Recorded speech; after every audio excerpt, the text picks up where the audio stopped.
Happy birthday to you Mahi, happy birthday to you. আমার gift?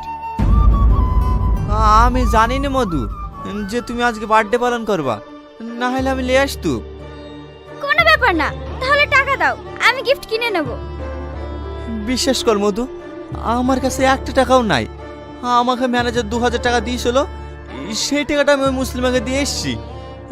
তোমাকে আমি অন্যদিন গিফট কিনে এনে দেবো। অন্যদিন না, আমার এক্ষুনি টাকা লাগবে। তুই কাকে কে খাওয়াচ্ছিস? পাশে কা চাই দিল মুখে। টাকা নাই, গিফট নাই, এখানে হা করে কেক খেতে আসছে।